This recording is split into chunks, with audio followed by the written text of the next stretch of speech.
probably sounds weird, but I play pinball all the time. Helps me focus. Are you any good? It may be the thing that I am best at. Why are they taking the machines? We got busted. It never even occurred to me that the game was illegal. But for over 3 decades, pinball was banned in New York City. For 30 years in New York City, the game of pinball was just as illegal as alcohol during Prohibition. Journalist Roger Sharp's obsession with the game fueled his drive to report on and overturn the ban in 1976. His story was made into a movie, Pinball: The Man Who Saved the Game. Roger joins us now. Larry, you've done a backstory on Roger. Good to see you. Good morning. Good seeing you guys. So for those who haven't seen and don't know the story, how did you become involved in this? I'll try it to be not overly long-winded, Yeah. which I'm known to be. I grew up in Chicago, which meant that there were no pinball machines. I went to University of Wisconsin, found pinball, moved to New York to start my professional career. Lo and behold, no pinball, and had the opportunity to actually do an article which turned into a book, which turned into me becoming a little bit more known within the industry. They were mounting a new campaign to overturn the ban.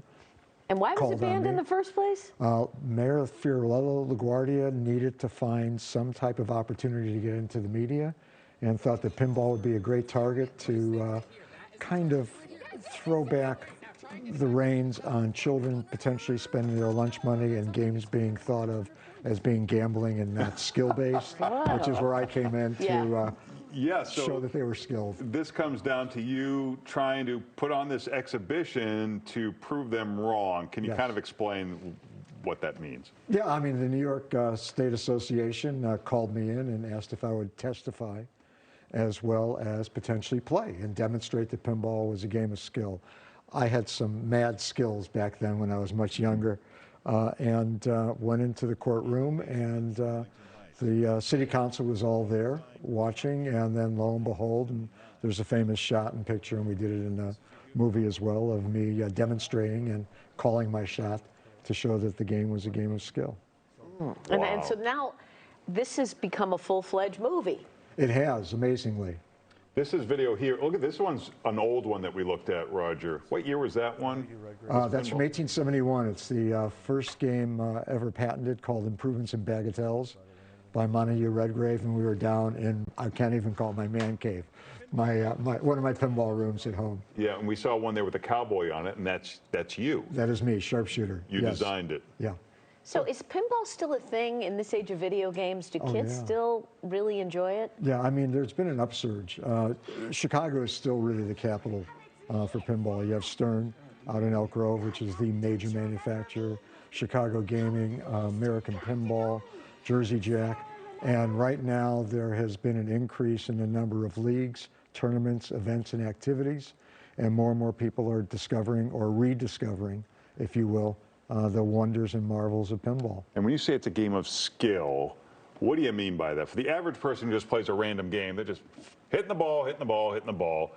What can you do that's skillful in a pinball? It's a bat and ball concept. I mean, if you play tennis, if you play baseball, I mean, you're looking really at trying to maneuver this little silver ball around this play field, and there are angles, and you get more comfortable, more familiar, and you're either shooting right to left, left to right, whatever it might be. And in the old days, dating myself, it used to be where you go for a flashing light. Now all the lights are flashing. We got a clip of the movie. Let's take a look. Sure. Right now. You're never gonna believe it. They took them. They took the machines. The police raided the bookstore and they took the pinball machines. They smashed them to pieces, all of them. They had a warrant for pinball machines. You know, forget the thieves and murderers. Go for the flippers. I was gonna turn it. I was gonna turn that machine, and now it's gone. The only place in the city. I mean, it's unbelievable. Roger, this is Seth. Hi. Oh. Hi. Hi. Hello. I've heard a lot about you. What have you heard?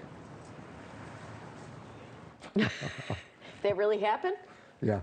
Yeah. It did, yes. Oh, God. I mean, the story really is not just pinball. It's also the relationship of Ellen, my wife, and her son, Seth, and the fact that somehow we kind of all came together. Isn't that great? Well, Pinball: The Man Who Changed the Game is streaming now. You can get more at pinballfilm.com. Roger, good to see you. Well, thank you. Thanks, Great Roger. to be here.